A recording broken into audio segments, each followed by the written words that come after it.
이어서 봅시다. 그래서 전달 매체를 바꾸는 등의 활동을 하면서 기존 작품을 다양한 시각에서 재구성할 수 있게 됩니다. 그리고 꼭 재구성뿐만이 아니라 우리가 문학 작품을 직접 창작해 볼 수도 있겠지. 그러면서 한 걸음 나아가서 문학 작품을 창작해 볼 수도 있다. 문학 작품을 창작하기 위해서는 먼저 자신의 일상에서 의미 있다고 여기는 경험이나 독창적인 생각을 발견해야 한다. 그리고 자신의 경험이나 생각을 표현하기에 적합한 문학 갈래를 선정한다. 그렇지? 뭔가 내가 어떤 재밌는 경험을 했어. 예를 들어 너네가 이번에 수학여행을 갔다 왔으니까 수학여행이 재미있는 경험이었겠지? 수학여행 경험을 어떻게 표현할까에 대해서 소설로 내용을 전개할 수도 있고 되게 인상 깊었던 한 장면을 시로 표현할 수도 있고 그럴 거야. 그래서 그런 갈래 형식에 맞추어 글을 쓰기도 하는 겁니다. 다음 페이지 넘어가 보면 예컨대 운율, 심상, 비유 등의 요소를 압축적인 형식에 담아 서정 갈래의 작품을 창작하거나. 서정 갈래가 뭡니까? 쉽게 설명하면 시. 서정 갈래는 쉽게 설명하면 시입니다. 우리가 소설의 3요소는 되게 강조하지. 서사의 3요소 해가지고. 그치? 근데 서정 갈래를 이루기 위해서도 굉장히 대표적인 여러 가지 요소들이 있지만 일단 기본적으로 운율이 느껴져야 됩니다. 시는.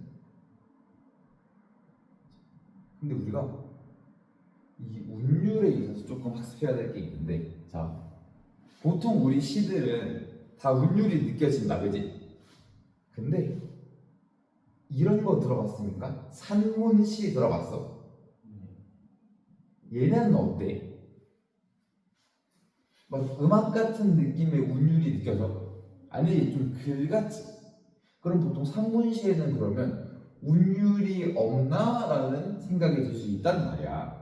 근데 산문시에도 운율이 있습니다. 운율에는 외제율이라는 게 있고 또 내제율이라는 게 있는데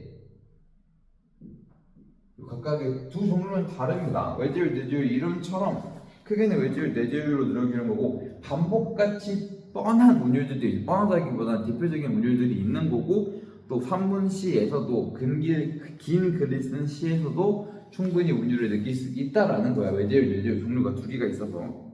그리고 이제 심상이라는 요소도 굉장히 중요합니다.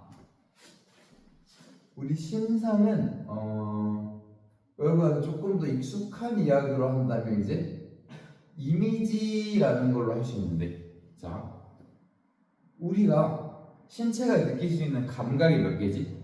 오감이지, 오감. 뭐 있어?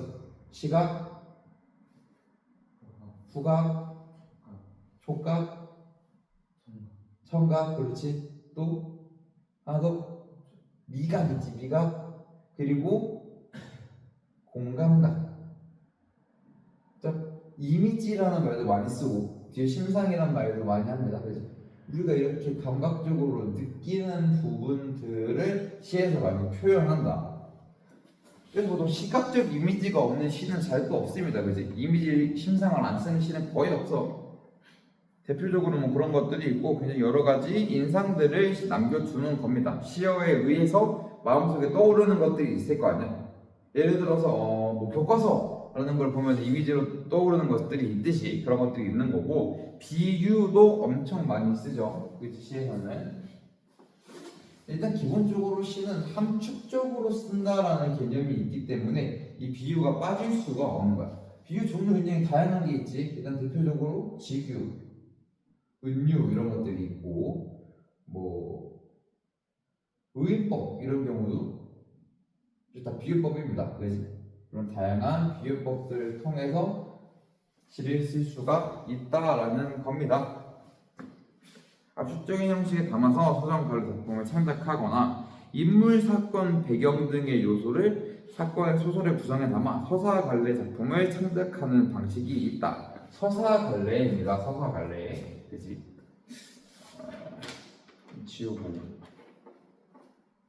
옆으로 넣을까요? 서사 갈래 우리가 보통 뭐라고 부르는 장르지? 보통 소설이라고 부르는 장르고요. 즉 무슨 말이냐라고 하니 우리가 이거 되게 중학교 때부터 배웠을 겁니다. 소설의 3요소 그지? 뭐야? 인물, 사건, 배경이지. 인물, 사건, 배경. 그리고 이제 나는 보통 이 사건은 갈등과 거의 동일하게 봅니다. 일단 소설 전체를 진행해야 하는 중심 인물과 보조 인물들이 나타나야 돼. 자, 등장인물이 한 개도 없는 소설이 있을 수 있나? 없지. 물론 꼭 사람일 필요는 또 없습니다. 이제 서사갈래는 소설뿐만이 아니라 그 뭐 이런 작품들 아닙니까? 국순전 이런 가전 작품들 들어본 적 있어? 이게 막 이제 술을 의인화해서 표현하고 돈을 의인화해서 표현하는 가전이라는 또 장르가 있거든. 또 이런 장르도 서사갈래에서 발전해서 들어나는 건데 어쨌든 뭐 아니면 그런 거 이제 별주부전 아닙니까? 별주부전. 그지? 별주부전에 나오는 사람이라고 하면 용왕밖에 없어, 그지? 용왕은 중심 인물이 아니다. 물론 용왕 때문에 모든 일이 벌어지지만 중심 인물이 아니죠.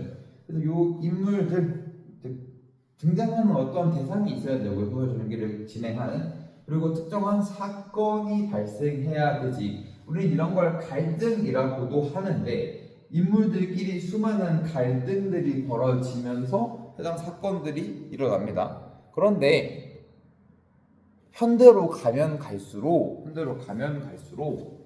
이 사건이 갈등이 외제적보다는 내재적 갈등이 발생하는 경우가 간간히 있거든. 예를 들어 그런 거지. 등장인물이 혼자야. 근데 개인이 뭔가 어떠한 갈등을 겪을 수도 있지.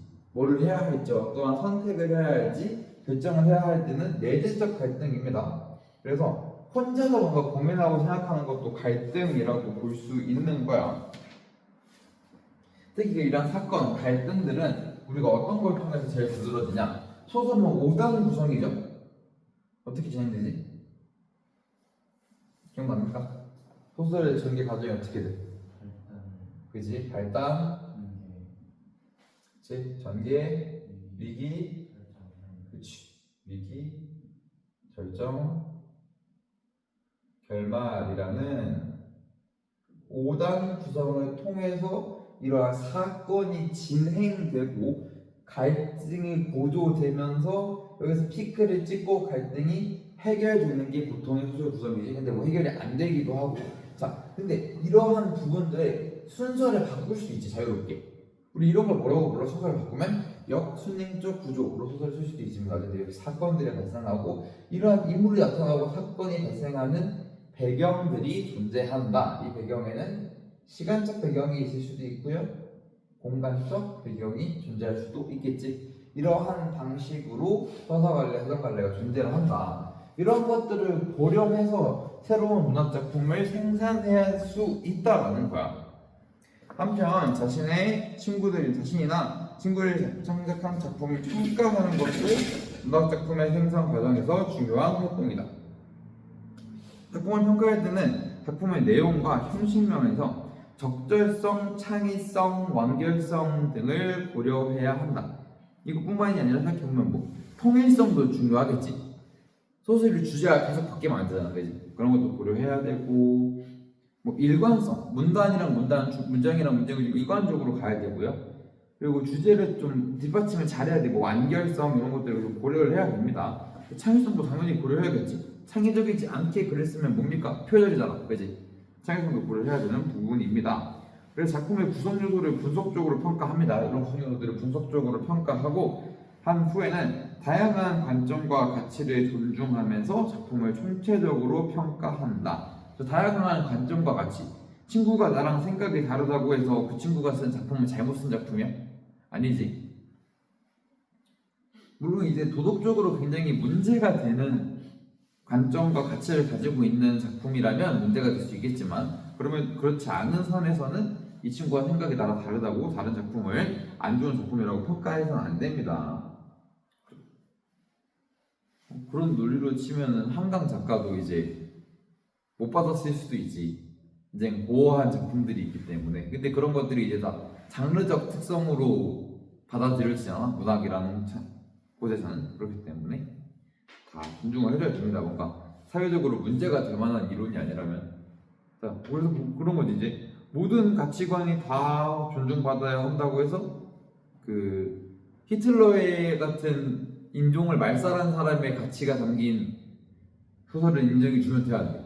안 되겠지. 그렇게 보는 겁니다. 그래서 우리 두 작품을 볼 겁니다. 서로에게 길들여진다는 것이라는 시 사심을 바탕으로 써진 웹툰을 하나 볼 거고요. 그리고 이제 여백을 위한 잡담이라고 해서 뭐 수필 같은 주체적인 글을 하나도 볼 겁니다. 수필도 역시 우리 문학이죠. 자, 서로에게 길들여진다는 것이라는 제목인데, 길들여진다라는 단어를 굉장히 잘 이용하는 문학 작품이 또 하나 있거든. 읽어본 적 있습니까? 어린 왕자 읽어본 적 있습니까? 어린 왕자에서 여우가 자주 하는 말이죠. 이제 길들여진다라는 것을 굉장히 잘 이야기하는 건데, 이것도 이제 차심이라는 시를 바탕으로 이제 소설이 웹툰이 전개가 됩니다. 그래서 우리는 차심이라는 시를 또 먼저 볼 거야. 그래서 173페이지도 먼저 가봅시다. 이분은 이제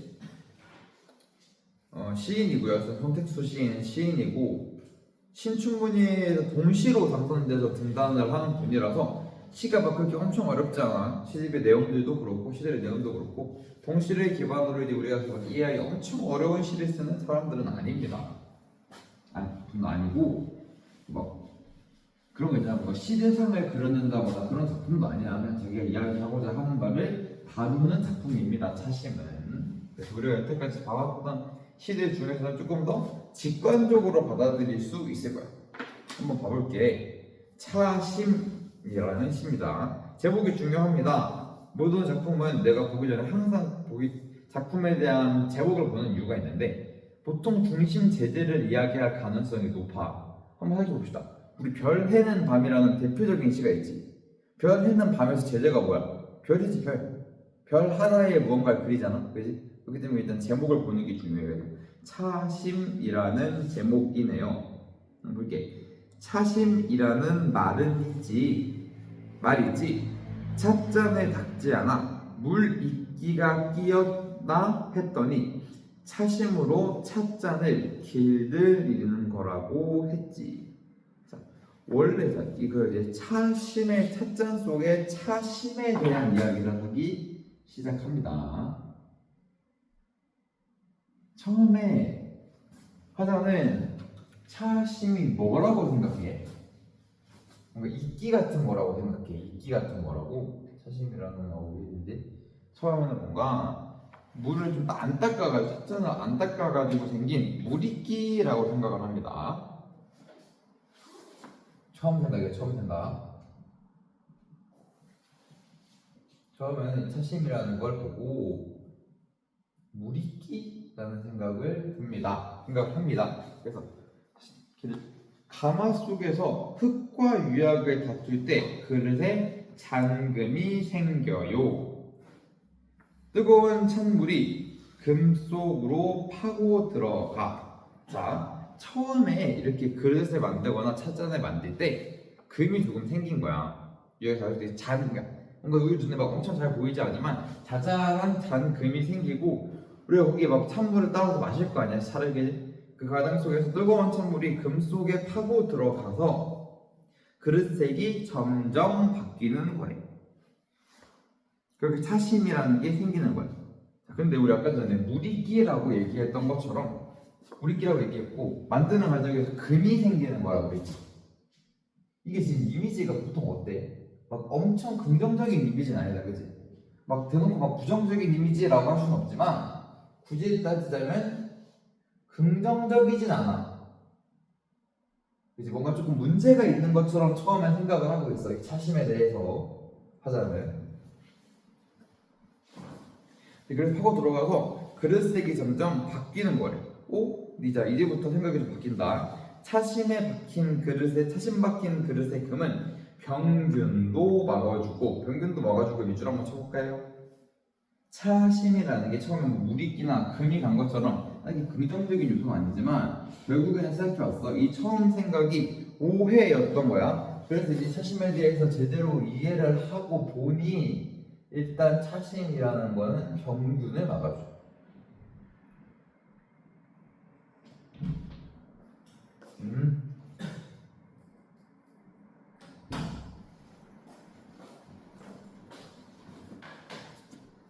이걸 막아주고 또 그릇을 더 단단하게 조여준다네. 오, 이것도 맞습니다.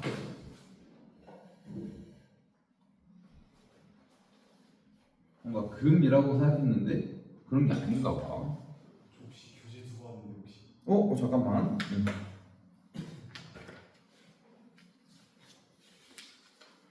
왜 이러니?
사라졌어 그죠?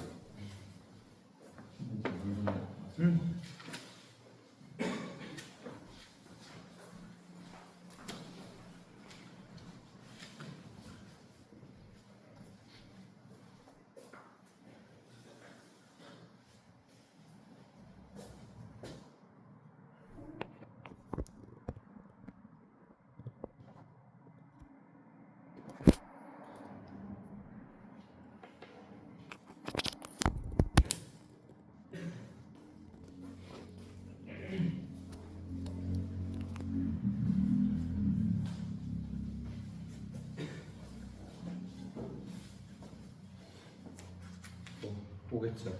해봅시다. 자, 차심에 박힌 그릇의 금은 병균도 와가지고 그릇을 단단하게 조여준다고. 차심이 효과가 있네. 근데 어떤 효과가 있는 거야? 지금 우리가 긍정적일까 아닐까라는 의문이 있어. 근데 이 차심에게 긍정적 효과가 있음을 이제 우리가 7년에서 8년을 통해서 알 수가 있는 겁니다. 불가마속의 고통을 다스리는 차심.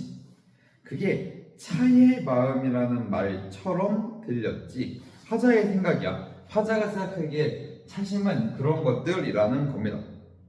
근데 그 그릇을 이제 만들려고 할 때 흙으로 이렇게 막 한 다음에 뜨거운 거에 넣어서 이제 구워야 될 거 아니야. 그래서 굽는다고 하지. 뭐 그런 행위에 대한 비유인 겁니다. 수백 년 동안 대를 이은 잔에선 차심만 우려내도 차 맛이 난대. 자, 이 몇백 년 동안 이제 몇 대 동안 수백 년 동안 대를 이은 찻잔에서는 이 차심이라는 곳에 맨 처음에 기억나? 뜨거운 찬물이 금 속으로 들어간다고, 차심 속으로 들어간다고, 그지? 그래서 이걸 오래 쓰다 보면 차심만 우려내도 차 맛이 날 정도로 오랜 시간 동안 차심이 깊어진 거야. 이제 그 다음부터 이제 우리가 이야기하고자 하는 말 합니다. 갈라진 너와 나 사이에도 그런 빛깔을 우릴 수 있다면이라고 하고 있어. 자, 갈라진 너와 나의 사이야.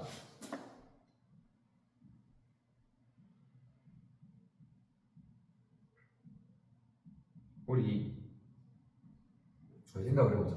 인간관계에서 갈라졌다라는 거는 뭐야?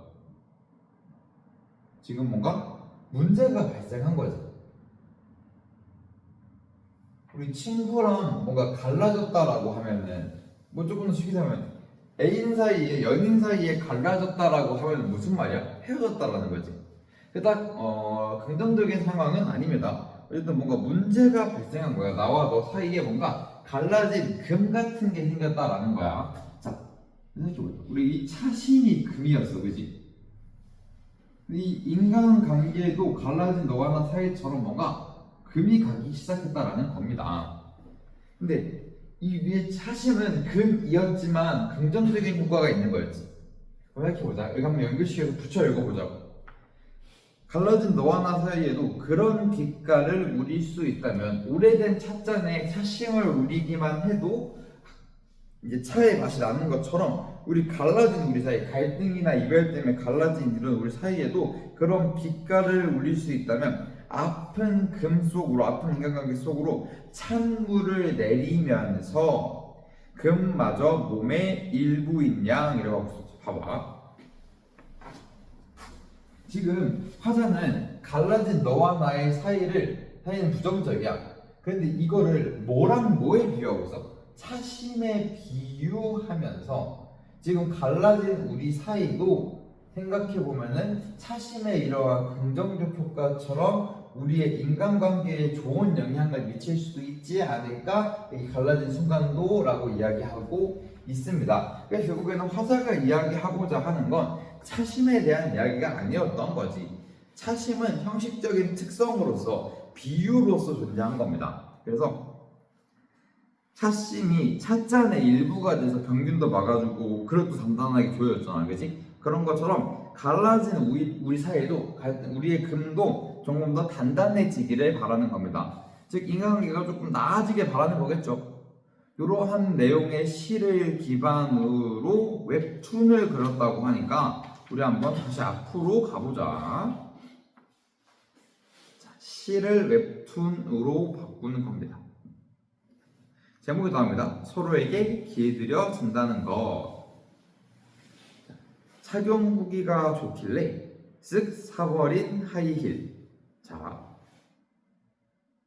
착용 후기를 봤어. 근데 이 구두를 신는 사람의 후기는 내가 신어본 게 아니지. 그럼 어떤 거야 사실? 그러니까 그냥 자신의 발이나 그러니까 자기 상황에 맞지 않는 물건을 구매한 거야.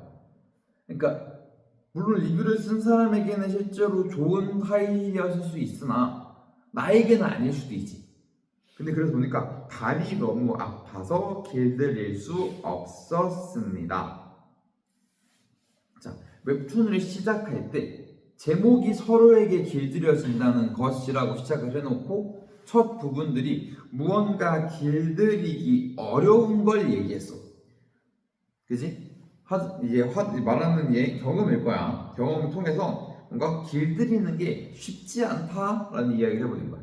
그래서 넘어가면 가끔 친구가 바라지도 않는 충고를 서슴없이 합니다. 돌아보면 악담인지 조언인지 하고 여기 보면은 움직이고 있는 원숭이가 보니까 이 나무늘보를 보고 정신력 문제가 아닐까? 나처럼 몸을 움직여봐 털에 곰팡이 새겠어 라고 얘기합니다. 동물로 비유하겠다. 그치? 동물로. 자, 동물이 아닌 사람이 우리가 하나 할 게 있는데 우리 문학에서 정원 씨한테 얘기했나 모르겠는데 의인법을 어떻게 정의해야 되냐면 예를 들어 동물들도 감정이 있어, 그지? 동물도 감정이 있을 거야. 동물들도 자기가 생각했을 때 자기한테 좋은 걸 생각해서 할 거야, 그지? 인간보다는 아니지만. 근데 우리 문학에서는 생각하고 사고하고 감정을 느끼는 모든 행위는 인간의 것입니다. 알겠지? 그래서 이렇게 조언하고 이야기하고 기분이 나쁜 감정을 느끼는 것도 다 인간이 느끼는 거야. 근데 얘네는 지금 동물이지? 사람이 아닌 것이 사람이 하는 걸 하고 있으면 무슨 법 쓴 거야? 의인법 써서 표현하고 있습니다, 지금. 그래서 나무늘보는 원래 느려, 그지? 원래 정말 자체가 느린 건데 계속 움직이고 있는 원숭이는 이 나무늘보에게 어울리는 충고가 아니지. 원체 빠를 수가 없는 애한테 빠르게 하라 그러면 그 의미가 있나, 그지? 그리고 나의 경험은 제대로 타인의 방식이 틀린 거라고 지적하기도 하죠.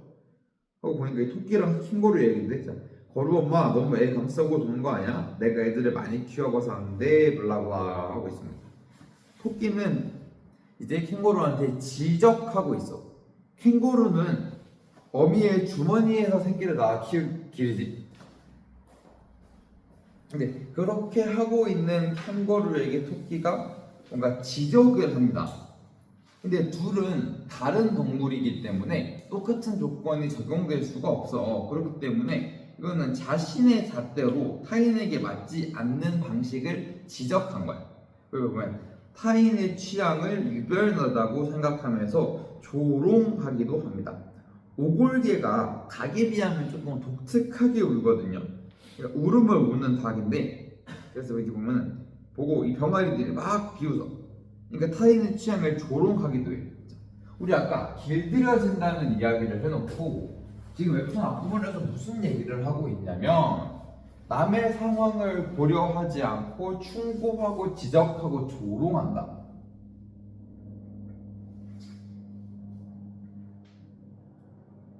우리가 한번 생각을 해보면 조롱을 제외하고서야 충고랑 지적을 할 수도 있지. 사실 뭔가 진지하게 내가 친구가 걱정이 돼서 친구에게 충고를 하는 경우도 우리가 살면서 있을 수 있잖아. 친구든 아니든 주변 사람들에게. 근데 이게 그 사람의 기준에서가 아니라 딱 나의 기분에서 타인의 처지를 고려하지 않고 충고나 지적을 하는 건 어떤 거야? 배려심이 전혀 없는 거지. 지금 이러한 상황은 이 배려심이 없는 상황을 이야기하고 있는 거야. 지금 사회가 굉장히 배려심이 없다라는 거지. 실제로 동물들이 이렇게 이야기하고 있지는 않으니 우리 인간이 그렇게 하고 있다라는 얘기 같기도 해. 뭔가 배려심도 없고 존중도 없어. 그것도 넘겨보면 내 마음 편하자고 부담 주는 걸 배려라고 착각하기도 해요. 이걸 글을 보면은 지금 펭귄이 판다한테 가가지고 다크서클 때문에 고민이 많지 200크림 쓰던 거 줄까라고 하고 있어. 그러니까 판다는 뭐라 그래? 안 가려도 되는데 하고 있습니다. 판다는 원래 눈 주변이 검은 거야, 그지? 근데 이걸 자기 기준에서 일방적으로 배려를 베푸는 거야. 이거 뭐 딱히 도움이 되는 배려가 아니지, 그지? 호기심 때문에 저지른 무례함을 솔직하고 용기 있는 행동이었다고 포장하면서, 자, 하마는 토끼보다 콧구멍이 훨씬 크지. 사실 콧구멍만 큰 게 아니라 다 큽니다, 그지? 그래놓고 보면은 토끼가 뭐라고 하냐면 솔직히 500원짜리 콧구멍에 넣어봤죠? 라고 하고 있어요. 굉장히 큰 신뢰를 지금 저지르고 있다. 콧구멍이 큰 하마의 외모에 대한 이야기를 서스럼 없이 막 하고 있어. 또 무례한 호기심을 가지고 있어. 지금 보면은 이 배려랑 무례라는 단어가 또 나왔어. 한번 보자. 근데 사실 이 배려라는 것도 원칙적으로 막 나쁜 행위는 아니지. 배려는 남을 이제 도와주려고 하는 거잖아. 이 배려에 깔려 있는 전제 조건이 뭐였어? 지금 이 글에서 자기 생각에서 한 거야. 그지? 그러니까 남을 진정으로 고려해서 배려하는 게 아니라 자기 생각에서 뭔가 문제가 있다고 생각하니까 배려를 했지만 사실 배려를 받을 대상이 아니었다라는 거지. 그리고 무례한 거야. 뭐 당연히 하면 안 되는 거지. 무례한 행동은. 배려심도 없고 지금 굉장히 존중도 없는 상태인 거야. 남에 대한 자기밖에 모릅니다. 집이 모르는 상황이에요. 그래서 이어서 쭉 봅시다. 실수와 후회를 반복하고 결국에 하는 말은, 그러니까 이러한 것들을 했어. 상대에 대한 배려심이 없고 존중이 없이 이러한 행동을 한 거야. 그래서 이러한 실수와 후회를 반복하고 결국에 하는 말이 뭐냐면 나쁜 뜻은 아니었어 라고 하는 거야. 내가 이 사람들한테 충고, 지적, 조롱, 배려, 무례는 내가 나쁜 의미에서 한 게 아니라 그냥 했다고 하는 거야. 그러니까 이제 어떻게 하고 있는 거야? 핑계 대고 있어, 그지? 나쁜 의도가 아니었으니까 괜찮아 라고 핑계 대고 있어. 그리고 사람은 불완전한 존재니까 어쩔 수 없다고 스스로 합리화하는 사이. 그러니까 나는 불완전하니까 이거 완벽할 수 없어. 그러니까 저렇게 조금 무례할 수도 있지. 실수야 실수라고 하는 거지. 그래서 그렇게 지내다 보니까 우리는 누군가와 자연스럽게 멀어지기도 해. 그지? 우리가 막 살면서 막 평생 누군가와 가까이만 지내진 않잖아, 그지? 그럼 가까이 지내는 사람이 많으면 좋겠지만 뭐 어떤 사람과 사이가 안 좋아지기도 하고 안 좋아지다가 좋아지기도 하는 등 여러 가지 자연스럽게 멀어지는 일도 생기기도 합니다. 그러면서 쉽지 않네요 라고 해. 자, 앞부분에서 쉽지 않은 거 뭐였어? 구두 길들이는 게 쉽지 않다고 했거든. 하이힐 길들이는 게 앞에 쪽 보면은 즉 아까 말하면 길들이는 게 쉽지 않은 건가? 라고 생각할 수 있지. 그러니까 덧나진 않겠지 하니까 여기 쫙 발라줄게 라고 합니다. 그러고 나서 다음 문장에 다른 이의 선의를 담백하게 받아들이는 일은 이라고 하고 있네. 자, 그럼 뭐가 쉽지 않은 거야? 다른 사람의 선의를 담백하게 받아들이는 일은 쉽지 않아. 얘들아, 여기서 우리가 한번 봐봐야 될 게 있는데 고치법이라는 겁니다. 문장의 순서를 저렇게 바꾸는 거 적절한 거야, 얘들아? 아니지. 문장의 순서는 문법적으로 정해져 있는 겁니다. 문법적으로 정해져 있는 거 하는 안에서 써야 되는데 문장의 순서를 마음대로 뒤집었어. 그러니까 고치하면 효과가 어떻게 될까? 강조되겠지. 봐봐. 보통 이런 건 강조가 되는데 원래 문장은 이랬을 거야. 다른 이의 선의를 담백하게 받아들이는 일은 쉽지 않네요 라는 문장이에요. 이건 그냥 뭐 평범해, 그지? 근데 쉽지 않네요 라고 띄우는 순간 뭐가? 라는 생각이 들지. 우리가 문장의 순서가 바뀜으로써 어떠한 느낌이 드냐면 우리가 진짜 이러한 행동들이 쉽지 않음을 강조하고 싶었던 글쓴이의 생각이 두드러지는 겁니다. 그러니까 이게 배려심 없고 존중 없는 사회에서 사는 것에 문제가 생기고 웹툰에서 이야기하는 건 이제 우리가 그렇게 타인과의 관계를 이렇게 뭔가 자연스럽게 받아들이고 타인의 손해를 의심 없이 그대로 받아들이는 게 쉽지 않다는 거야. 그림 잘 봐봐. 뭔가 얘가 데워가지고 이 고양이가 와서 약을 발라준대. 근데 보니까 요 물은 너무 차갑고 또 어떤 사람한테는 이 물이 너무 뜨거울 수도 있어. 봐봐. 이 마음의 온도라는 것도 사람마다 다를 수 있잖아. 그래서 이거를 맞춰 나가는 게 굉장히 어렵다는 겁니다. 너무 뜨거워서 되거나 차가워서 시리지 않도록 마음의 온도를 조절해서 서로에게 길을 내는 일은. 얘들아, 지금 이것도 문장 어떻게 끝났어? 불완전하게 끝났지. 봐봐. 마음의 온도를 알맞게 조절해서 서로에게 길을 내는 일은 어떻다라는 거야? 쉽지 않네요 라는 거야. 이것도 문장 순서 바꾼 겁니다. 타인의 손해를 담백하게 받아들이고 마음의 온도를 조절해서 서로에게 길을 내는 건 쉽지 않다. 마음의 온도를 알맞게 조절한다라는 거는 이 사람에게 내가 너무 냉정하지도 않고 너무 심하게 간섭해서 많이 달라붙지도 않게 적절한 정도의 거리를 선을 지키는 건 역시 쉽지 않다는 거야.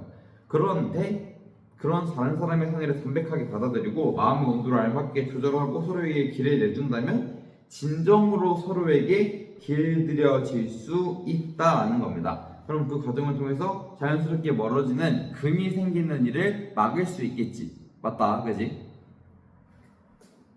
네, 이 웹툰은 우리가 맨 처음에 봤던 시를 주제로 한 거였어.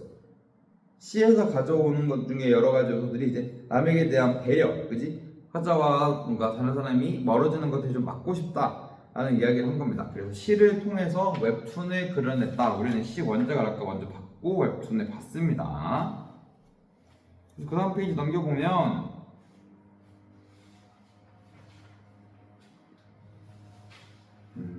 이게 2번부터 볼게. 시 차심에서 차심의 뜻을 설명한 부분을 찾아보자.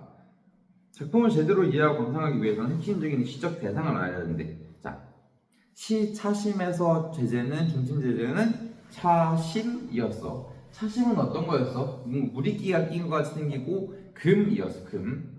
근데 이 금이 우리는 나쁘다고 생각했는데 이 금을 통해서 병균을 막아주기도 하고 그 뜻을 단단하게 해주기도 한데 그걸 통해서 뭔가 긍정적인 효과를 만들어내기도 하는 거야. 그래서 수백 년 대가 지난 차자는 이 차 10만 우려도 차 맛이 난다고 해정됐어. 자, 그러면 그 수백 년 된 그 차자는 길들이기에 성공한 거야, 실패한 거야, 얘들아? 길들이기에 성공한 거지. 그래서 그걸 통해서 뭔가 갈라진 너와 나의 금을 조금 없애보려는 그런 내용이 시였고, 그러한 시를 바탕으로 쓴 웹툰 더 서로에게 길들여지는 것이라는 작품은 인물이 처한 상황, 의인화된 여러 동물들이 처한 상황을 통해서 이게 배려와 존중이 결여된 말과 행동으로부터 타인에게 상처를 받을 수도 있고 타인에게 좀 상처를 줄 수도 있다. 그러니까 이런 적정한 온도를 조절하자라는 이야기였습니다. 너네가 봤을 때 어떤 부분이 좀 유사한 것 같아?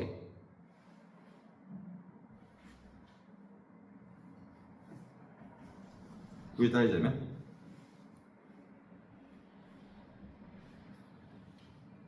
좀 갈라진 너와 나의 사이가 차심이라는 것과 비슷하죠. 시에서와 내용에서. 그치? 그런 것들 조금 참고해서 보면 됩니다. 175페이지는 뭐 괜찮고요. 175페이지 마지막 밑에 있는 지식 플러스 문학의 재구성 부분 있지. 이 부분만 조금 읽어주세요. 이 부분 좀 중요합니다. 오케이? 쭉 넘어가서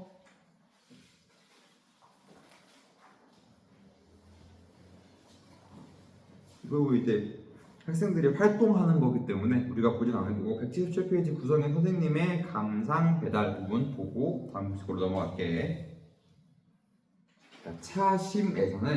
차심이라는 시에서는 화자는 차심을 보면 갈라진 너와 나 사이를 떠올립니다. 아까 했었죠? 차심을 통해서 갈라진 너와 사이를 이야기하고자 했습니다.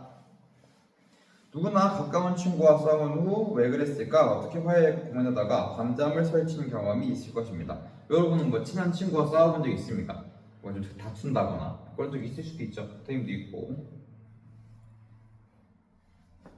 어떻게 화해할까 고민하는 경험이 있을 것입니다. 이러한 보편적 경험을 바탕으로 서로에게 길들여준다는 것의 작가는 차심을 읽으며 든 생각과 느낌을 웹툰으로 표현하였습니다.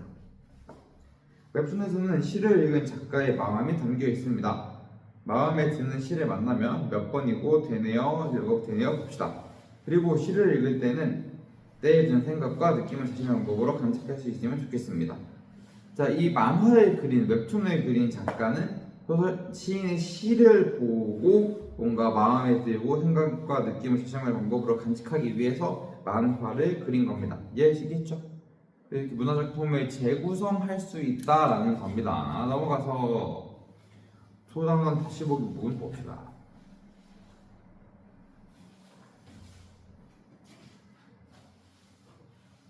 서로에게 길들여준다는 것, 이거 갈래 뭐였지 얘들아?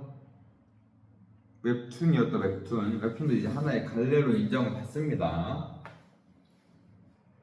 여기서 뭐 웹툰 챙겨보는 사람 있나? 둘 중에?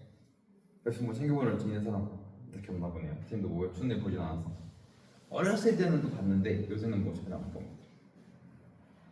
근데 웹툰 좋아하는 친구들은 막 엄청 좋아하더라. 막 네이버 웹툰 막 쿠키 구워가지고 막 보고 하는 친구들 있죠. 나는 웹툰? 옛날에 막 그런 건 되게 좋아했어. 사운드카게라는 웹툰 아닙니까? 아는구나. 그냥 그 웹툰 굉장히 좋아했습니다. 그냥 그 더복서라고 있거든. 더복서 좀 옛날 웹툰인데 그것도 이제 굉장히 재밌습니다. UFC 같은 거 좋아하는 이제 남하고라면 충분히 좋아할 수 있는 아주 재미진 웹툰이죠. 더복서가 좀 이제 먼치킨 물이라고 말이 안 돼. 주인공이 체급을 다 깨부수고 올라가서 이깁니다. 말이 안 되는 이야기이긴 한데 그런 웹툰도 있고. 이제 한국 문학에서 웹툰을 빼놓을 수가 없지 사실. 그리고 이제 웹툰을 원작으로 혹은 웹소설을 원작으로 만화 막 애니메이션이나 영화나 드라마가 엄청 많이 나오더라고요. 드라마도 웹소설 기반 나오고 웹소설과 웹툰은 우리 문학에서 좀 뗄 수 없는 하나의 대표 갈래로 성당하고 있는 것 같아. 나는 보진 않았는데 그리고 그 나 혼자만 레벨업인가? 그게 이제 외국에서 엄청 잘 나가더라고. 막 일본 애니 잘 나가듯이 엄청 잘 나가더라고. 뭐 이런 한국의 이런 애니메이션 틱한 장르들이 굉장히 잘 나가고 있구나. 그건 이제 한국 문학에서 어쩔 수 없구나. 그리고 K-팝 데몬 헌터스 이런 것도 한류를 대표하죠. 근데 이제 K-팝 데몬 헌터스 한국에서 만든 게 아닌 게 더 웃겨. 그 배급사가 소니거든. 소니 일본 회사거든. 뭐 그런 한류 열풍이 들고 있죠. 웹툰 하니까 생각이 났습니다.